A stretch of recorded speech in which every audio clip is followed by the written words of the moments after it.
귀한 찬양 감사합니다. 우리 성가대의 고백과 같이 오직 주님만이 우리 인생의 만족과 소망이 되시는 줄 믿습니다. 우리 옆에 분과 인사하시겠습니다. 사랑합니다. 7월 달에 마른 날을 채우시는 다시 채우시는 하나님이라는 주제로 지난주 맥주 감사절에 이어서 여러분들과 함께 세 번의 시편 말씀을 나누고자 합니다. 오늘은 그 중에 첫 번째인 시편 42편 마른 시내에 서신 분이라는 제목의 말씀을 함께 나누겠습니다. 여러분, 지난주에 우리가 맥주감사절 예배를 드리면서 사라질 뻔했던 나를 여기까지 채우시는 하나님을 함께 기억했습니다. 그런데 한 주가 지난 오늘 여러분에게 한번 여쭤보고 싶습니다. 여러분의 영혼은 오늘 어떻습니까? 지난주에 우리가 분명히 감사했는데 은혜도 세웠고 누군가는 눈물도 났고, 그런데 월요일 아침이 되니까 다시 마음이 마르고 기도가 입에서 겉돌고 찬송을 부르는데 마음은 저만치 떨어져 있는 그런 상황은 아닌지 한번 돌아봅니다.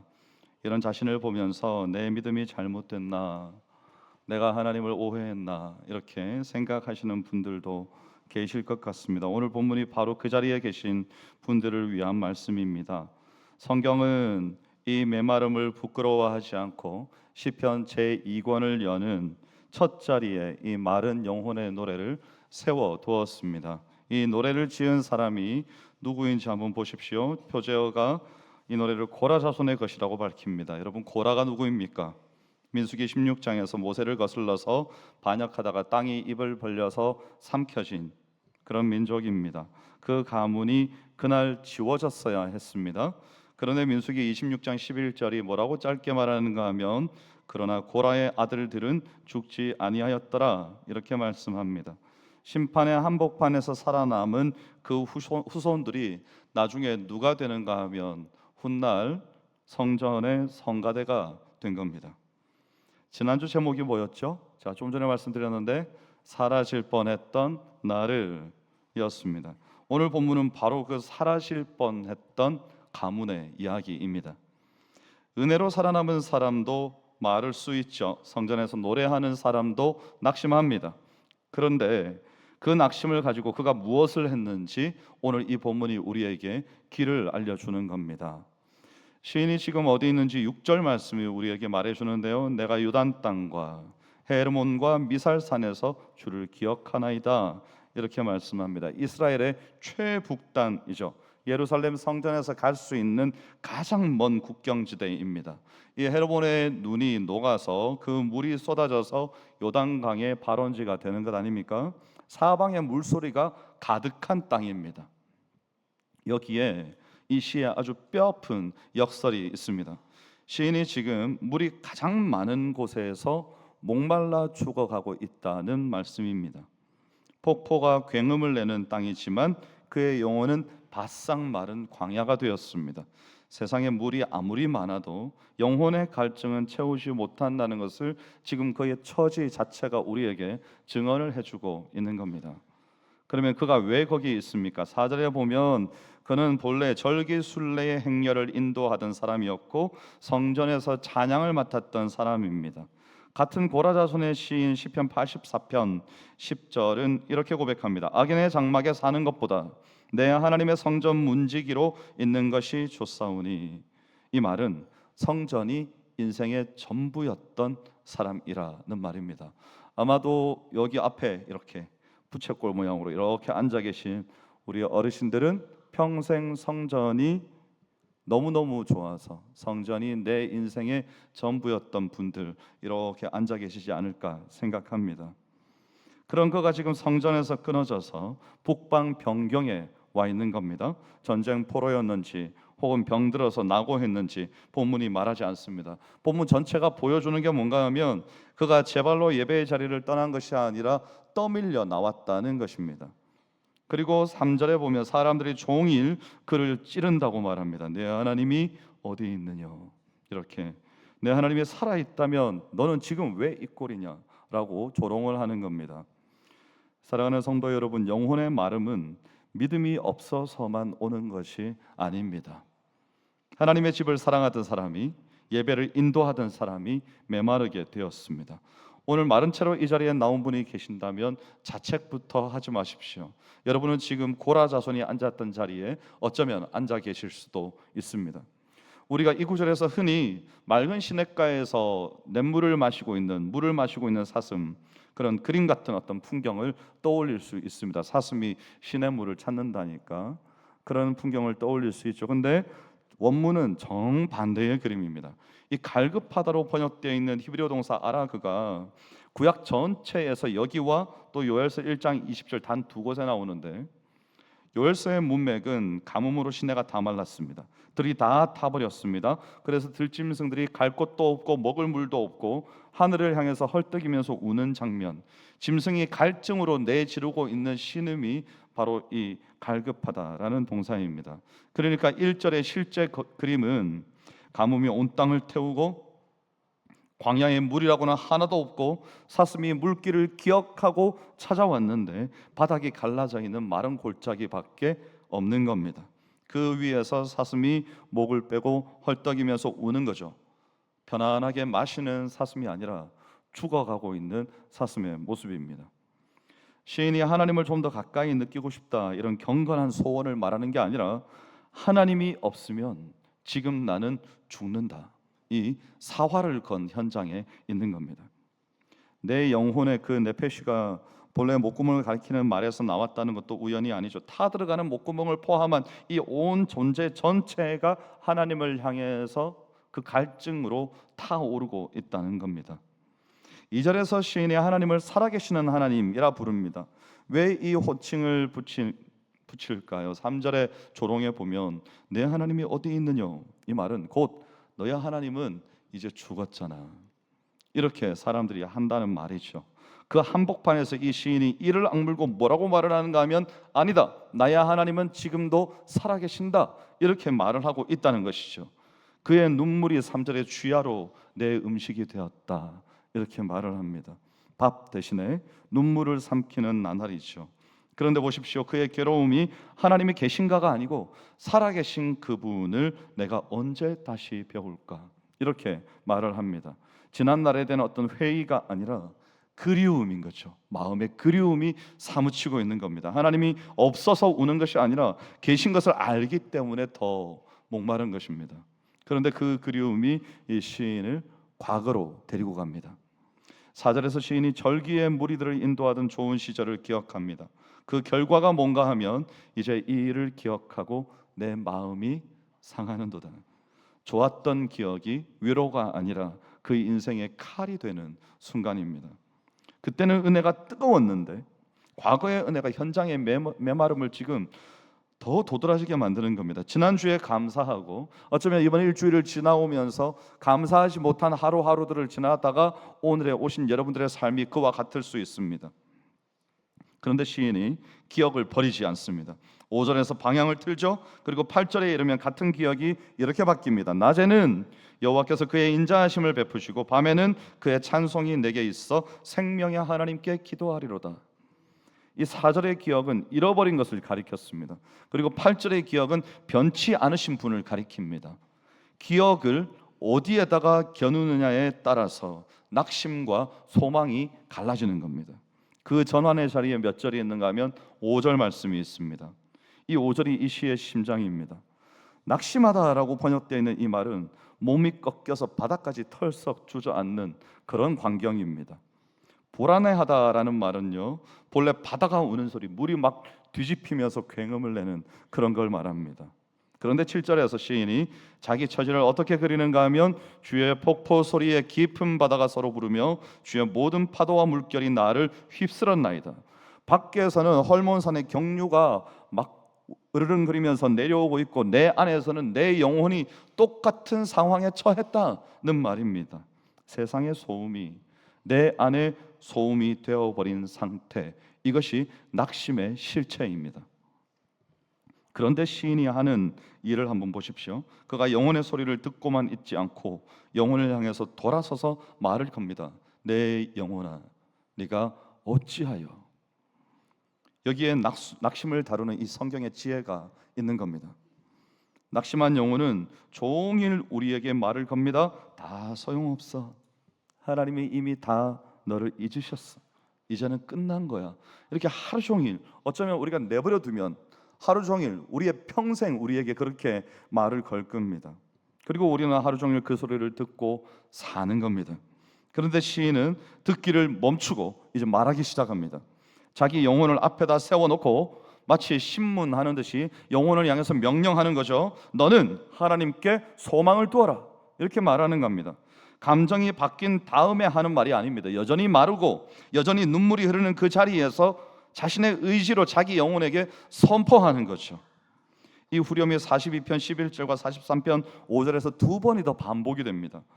원래 이 두 시가 한 시편인데 이 후렴이 이 새 연을 묻는 기둥이죠. 여러분, 한 번 선포하고 끝나지 않았다는 겁니다. 분명히 낙심이 밀려올 때마다 시인이 자기 영혼을 다시 붙들고 같은 말을 계속해서 반복한다는 것이죠. 상황은 여전한데 그 반복 속에서 영혼의 자리가 낙심의 자리로부터 조금씩 옮겨져 가는 것을 보는 겁니다.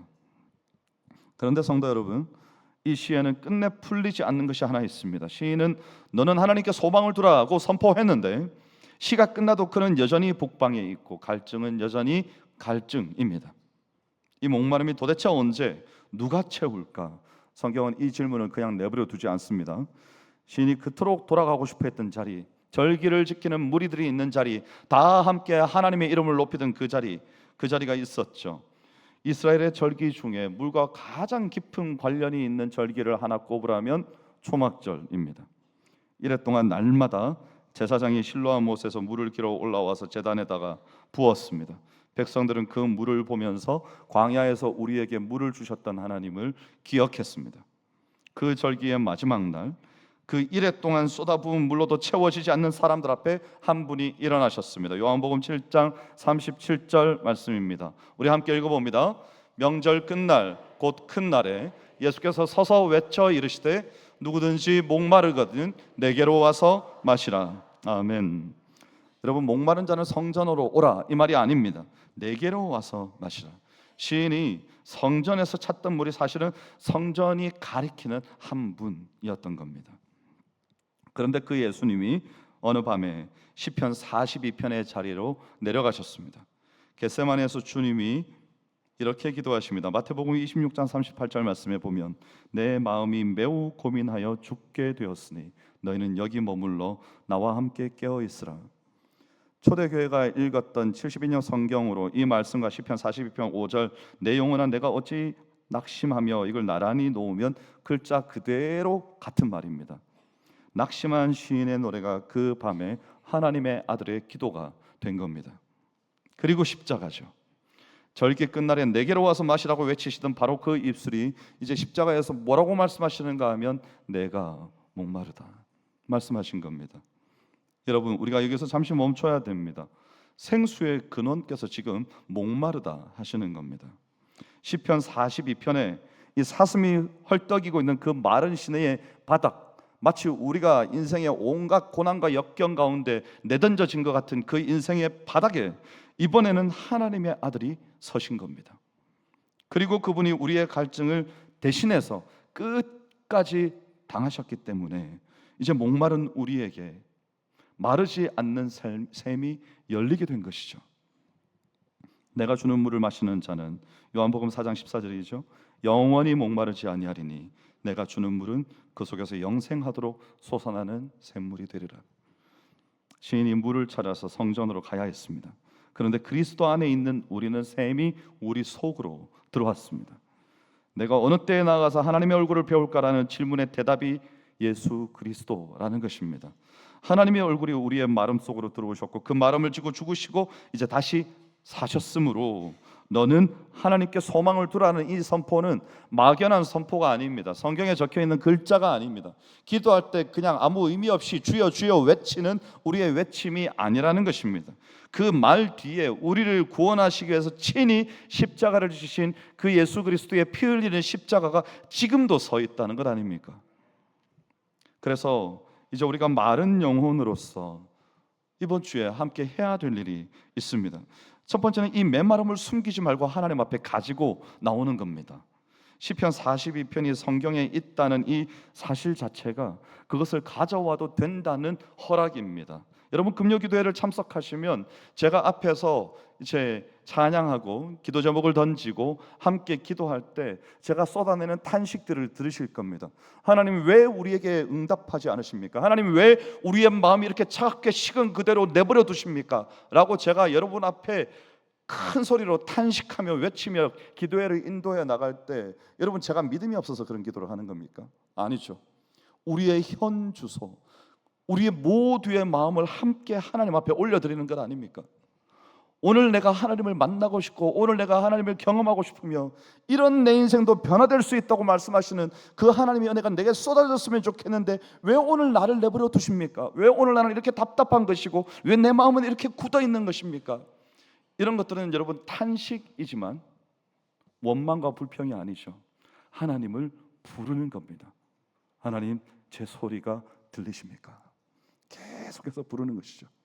사실 하나님께서는 다 듣고 계시고 이미 우리 인생 가운데 내가 부르고자 애쓰려고 결단했던 그 순간부터 일하고 계시는 하나님이시지만 우리의 마음이 어지럽고 어수선해서 하나님의 소리가 들리지 않는 것 아닙니까? 제가 여러분 예를 들어 말씀드렸죠. 지하철에서 지하철이 들어오고 있을 때 전화가 왔습니다. 전화를 받습니다. 상대방이 뭐라고 말을 하는데 들려요 안 들려요? 안 들려요. 내가 뭐라고 대답을 해요. 그 사람한테 들립니까 안 들립니까? 안 들려요. 왜 안 들리죠? 주위가 너무 시끄러워요. 주위가 너무 시끄러워요. 하나님 소리도 들리지 않고 내 목소리는 내가 무슨 말을 하는지도 모르겠고 그게 우리의 기도 아닙니까? 집중하지 못하고 탄식하고 있으나 하나님께 닿지 않는 것 같은, 하지만 하나님께서는요 세상의 그 어떤 아우성과 불안과 긴장과 공포 속에서도 전쟁의 아픔 속에서도 지진과 기근의 아픔 속에서도 목소리를 낼 수 없어서 내 마음속으로 외치는 외침까지도 다 너의 작은 신음에도 응답하시는 그런 하나님이 우리 하나님 아니십니까? 그래서 여러분 하나님은 이 마른 영혼의 신음을 버리지 않으시고 하나님의 백성이 대대로 부를 노래로 삼아주신 것이 이 시편 42편 아닙니까? 탄식은 불신앙이 아니죠. 하나님을 향해서 우는 것은 등을 돌리는 것과는 정반대의 일입니다. 왜냐하면 하나님을 향해 서서 울고 있지 않습니까? 이번 주간 우리의 기도의 자리에서 우리가 경건한 문장으로 포장하지 말고 이렇게 오늘 말씀의 이 시인과 같이 정직한 마음으로 하나님 앞에 설 수 있기를 원합니다. 하나님, 내가 지난주에는 분명히 감사했는데 지금 하나님 앞에 나오면서 내 마음이 이렇게 메마른 상태로 나왔습니다. 나의 이 메마른 영혼을 어찌하면 좋겠습니까? 이렇게 아뢰는 겁니다. 앞에서 대표기도 하시는 장로님들은 그렇게 못합니다. 왜냐하면 모든 성도를 대표해서 하나님 앞에 기도를 올려드리는 것이기 때문에 하나님의 이름을 찬양해야 되고 예배 가운데 불러주심에 감사해야 되고 우리의 모든 간구와 교회의 기도의 제목들을 하나님 앞에 올려드려야 되며 담임 목사를 위한 기도, 교육부를 위한 기도, 모든 성도들과 선교지를 위한 기도, 그리고 하나님께서 이 모든 기도를 들으시고 응답하실 것에 대한 확신, 이 모든 것을 기도에다 다 담아서 올려드려야 하기 때문에 거기서 막 탄식하고 있고 이러면 안 됩니다. 그런데 우리가 홀로 여기 다 같이 앉아 있더라도 기도할 때는 하나님 앞에 홀로선 단독자가 아닙니까? 홀로 기도할 때는 그렇게 하지 않아도 됩니다. 하나님, 저 여기 왔습니다. 제 마음이 답답하고 여전히 차갑게 식어 있지만 제 발걸음이 저를 이 자리로 이끌었습니다. 뭐라 기도해야 될지 모르겠습니다. 하지만 제 기도 작은 음성까지도 들으시는 줄 믿습니다. 이렇게 기도를 시작하는 겁니다. 기도회는 채워진 사람이 오는 자리가 아니라 마른 사람이 물을 찾아오는 자리이고, 그러면 채워진 사람이 여기를 왜 올까요? 하나님께서 인생의 미래를 열어주시기를, 혹 교회 가운데 함께 하시기를, 이 나라와 민족을 긍휼히 여기시기를 중보하기 위해서 또 나오는 것이죠. 계속해서 기도하는 것입니다. 그래서 여러분, 우리가 하나님 앞에 이 마름을 가지고 찾아올 수 있는 믿음을 가지는 이 시간이 되기를 축복합니다. 또 한 가지 우리가 기억해야 될 것은 영혼의 소리를 듣지만 말고 우리의 영혼에게 말을 거십시오. 낙심은 하루 종일 우리에게 설교합니다. 내가 낙심한 상태로 나를 내버려 두면 아침부터 저녁까지 내 귀에서 속삭입니다. 너 그래가지고 뭐 할 수 있겠냐? 너 지금까지도 그랬잖아. 하나님은 여전히 응답하지 않으시잖아. 저녁이 될 때까지 한번 기다려봐. 하나님께서 말씀하시나. 계속해서 우리에게 하나님을 조소하고 조롱하고 하나님을 욕하고 원망하고 불평하게 만들고 그렇게 합니다. 그래서 여러분 이번 월요일부터 토요일까지 아침마다 한 번씩 이 5절을 소리내서 자기의 영혼에게 한번 선포해 보십시오. 내 영혼아, 내가 어찌하여 낙심하며 어찌하여 내 속에서 불안해하는가? 너는 하나님께 소망을 두라. 이렇게 한번 선포해 보십시오. 감동이 없어도 하십시오. 마음이 뜨겁지 않아도 하십시오. 왜냐하면 이것은 훈련이기 때문이고 내 영혼을 억지로 하나님 앞에 돌려 세워야 하는 의지의 시간이기 때문에 그렇습니다. 시인도 3번을 반복해야 했죠. 여러분, 감정이 먼저 오고 선포가 따라가는 게 아닙니다. 선포가 먼저 가고 우리의 감정과 우리의 인생이 그 뒤에 따라붙는 겁니다. 내가 그런 인생의 아픔과 좌절 속에서 내 귀에 속삭이는 이 사단이 나를 유혹하고 미혹하고 하나님께로부터 떠나게 만드는 이런 말들을 끊어내고, 아니다, 나는 하나님께 소망을 두겠다, 이렇게 결단하고 선포하는 사람이 자기 인생을 돌려 세울 수 있는 겁니다. 그리고 3번째는 마른 한 사람을 찾아가십시오. 같은 기억이 칼이 되기도 하고 지팡이가 되기도 한다고 제가 말씀드렸습니다. 지난주 맥주감사절에 세웠던 그 은혜의 목록들을 다시 꺼내가지고 그때 채우신 하나님이 지금도 살아계신다는 것을 우리 모두가 함께 확인했다면, 이번 주간은 이제 우리에게 주신 그 지팡이를 짚고 또 다른 메마른 한 사람에게, 나와 같이 메말랐던 한 사람에게 찾아가는 겁니다. 여러분 곁에는 지금도 여전히 북방에 있는, 밀려나서 인생의 저 변방 언저리에 어딘가까지 밀려나 있는 누군가가 반드시 있습니다. 예배의 자리에서 멀어져서 말라가고 있는 사람이 반드시 있습니다. 우리가 전화해서 찾아가서 내 하나님이 어디 있느냐고 조롱하는 세상의 소리들 대신에 하나님이 당신에게 소망을 주셨습니다. 나같이 소망 없는 사람도 하나님이 일으켜 세우셨고 이제 오늘 나를 보내셔서 당신에게 여전히 소망이 있으며 하나님이 당신을 사랑한다고 말씀해 주라고 하셨습니다. 그리고 초청하는 겁니다. 저와 함께 가시지 않겠습니까? 제가 기억하는 한 사람이 있습니다. 한 10년 전쯤에 헤어진 분인데 부산에서 만났던 분입니다. 그분은 어느 가정의 아내이신데 교회를 나오지 못하는 분이었습니다. 남편의 핍박이 너무나 심해서 그래서 친구를 만나러 간다고 말하고 매주 구역 모임에 나오셨습니다. 구역 모임에 나와서 너무나 즐겁고 기쁜데 이분은 웃지를 못하는 거예요. 목사님, 저 교회를 너무 가고 싶어요. 평생 한 번도 교회를 못 가봤는데 남편이 교회 근처도 못 가게 합니다. 교회 한번 가보고 싶어요. 그래서 제가 물었습니다. 성도님, 교회를 못 가서 마음이 많이 우울하세요? 그랬더니 너무너무 우울해서 정말 미칠 것 같다고. 그래서 제가 그랬습니다. 성도님, 오늘 밤에 집에 가서 남편에게 이렇게 말씀하십시오. 여보, 내가 당신하고 같이 살면서 이런 적이 잘 없었는데 요즘 따라 집에 혼자 있다 보니 마음이 많이 우울하고 서운하고 슬프고 밖에 나가기도 싫고 집 안에 아무도 없는데 나 혼자 문 닫아 걸고 혼자 방 안에 있는 시간이 많아지고 너무 우울해지는 것 같은데 내 주위에 친한 친구들이 교회를 다니더라. 그 친구들이 나한테 참 잘해주는데 그들이 있는 곳에 나도 가서 내 인생의 위안이 혹시 찾아올지 교회에 가서 예배를 한번 드려보고 싶은데 나 가도 돼? 라고 말해보십시오. 그랬어요. 그냥 저는 제 마음에 있는 말을 그대로 던진 거죠. 몇 주 뒤에 그분이 교회로 오셨습니다. 교회로 와서 앉아서 예배 시간 내내 우는 거죠. 새가족 교육을 받습니다. 새가족 교육 5주 아닙니까? 5주 새가족을 교육을 받는데 너무너무 낯선 거죠. 평생 교회를 처음 와봤으니까. 그래서 못 하겠는 거죠. 이분이 혼자 1대1로 앉아가지고. 그래서 혹시 우리 구역 식구들하고 같이 새가족 교육을 받아도 될까요? 그래서 그렇게 하라고 허락했습니다. 그래서 7명이 함께 모여서 새가족 교육을 받습니다. 그리고 새가족 교육이 마쳤습니다. 그러면서 이분이 구역원들한테 뭐라 그랬는가 하면, 언니들 나 성경 배우고 싶은데. 그러니까 전체 1년 과정 한 학기가 6개월인데 거기를 들어가고 싶다는 거죠. 그런데 혼자 못 가겠답니다.